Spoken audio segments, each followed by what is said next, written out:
राजस्थान के एक छोटे से गांव में रहने वाली राधा अपने पति मोहन और 2 बच्चों के साथ खुशहाल जीवन बिता रही थी। मोहन एक साधारण किसान था और उसकी दुनिया उसके खेत और परिवार तक सीमित थी।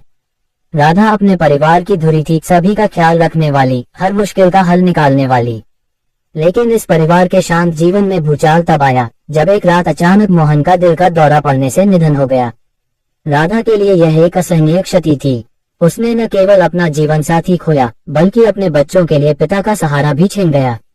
2. संघर्ष की शुरुआत। मोहन के जाने के बाद राधा को पहली बार जीवन की कठिनाइयों का सामना करना पड़ा। खेती का काम अकेले संभालना, बच्चों की पढ़ाई का खर्च उठाना और समाज के तानों को सहना, ये सब राधा के जीवन का हिस्सा बन गए। गांव वालों ने उसकी मदद करने के बजाय उस पर सवाल उठाना शुरू कर दिया।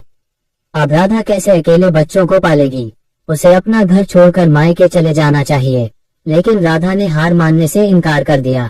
उसने खुद को संभाला और मोहन के अधूरे सपनों को पूरा करने की ठान ली। 3. बच्चों के लिए संघर्ष। राधा के दोनों बच्चे आरव और तनु अपनी मां के दुख को समझते थे। आरव सिर्फ 10 साल का था, लेकिन वह अपनी मां के काम में हाथ बटाने की कोशिश करता। वह खेतों में पानी देने जाता और घर के छोटे मोटे काम कर देता। तनु, जो सिर्फ 7 साल की थी, अक्सर अपनी माँ को गले लगाकर कहती, माँ, पापा हमारे साथ नहीं है, लेकिन मैं और भैया हमेशा आपके साथ रहेंगे। राधा ने अपने बच्चों की मासूम बातें सुनकर खुद को मजबूत किया। उसने खेतों में और मेहनत करनी शुरू कर दी। दिन रात काम करने के बावजूद वह अपने बच्चों को पढ़ाई में कोई कमी नहीं आने देती। 4. गांव वालों का बदला नजरिया। धीरे धीरे राधा की मेहनत रंग लाने लगी। उसके खेतों की फसल अच्छी होने लगी और गांव वालों को एहसास हुआ कि वह किसी सहारे की मोहताज नहीं है। जो लोग कभी उसकी आलोचना करते थे, वही लोग अब उसकी तारीफ करने लगे। राधा सच में बहुत बहादुर है। ऐसी औरतें समाज के लिए प्रेरणा हैं। लेकिन राधा को इन तारीफों की परवाह नहीं थी।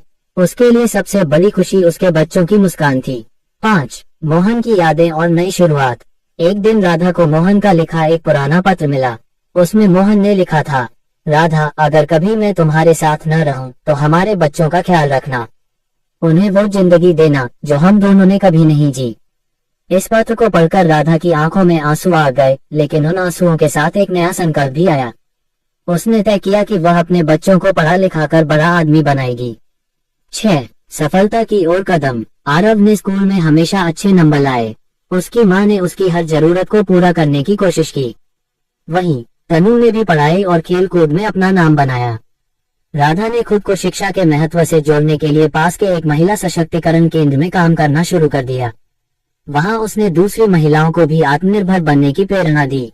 7. बच्चों का सपना पूरा। सालों की मेहनत के बाद आरव ने इंजीनियरिंग की पढ़ाई पूरी की और एक बड़ी कंपनी में नौकरी पाई। तनु ने मेडिकल की पढ़ाई शुरू की और डॉक्टर बनने का सपना देखा। जब आरव अपनी पहली कमाई लेकर घर आया तो उसने अपनी माँ के पैर छूते हुए कहा, माँ, ये सब आपकी वजह से मुमकिन हुआ। राधा की आंखों में आंसू थे, लेकिन यह आंसू खुशी के थे। उसने अपने बच्चों को वही जिंदगी दी जिसका सपना उसने और मोहन ने देखा था। 8. निष्कर्ष। राधा की कहानी सिर्फ एक औरत की नहीं, बल्कि हर उस इंसान की कहानी है जो संघर्षों के बावजूद हार नहीं मानता। उसने अपने बच्चों के लिए न सिर्फ एक बेहतर भविष्य बनाया, बल्कि समाज को ये सिखाया कि हिम्मत और मेहनत से हर मुश्किल को हराया जा सकता है। इस तरह राधा ने न सिर्फ अपने दिल के तारों को संभाला, बल्कि मोहन की यादों को भी एक नई रोशनी दी। दोस्तों, ये कहानी आपको अच्छी लगी हो तो लाइक, शेयर, कमेंट जरूर कीजिएगा।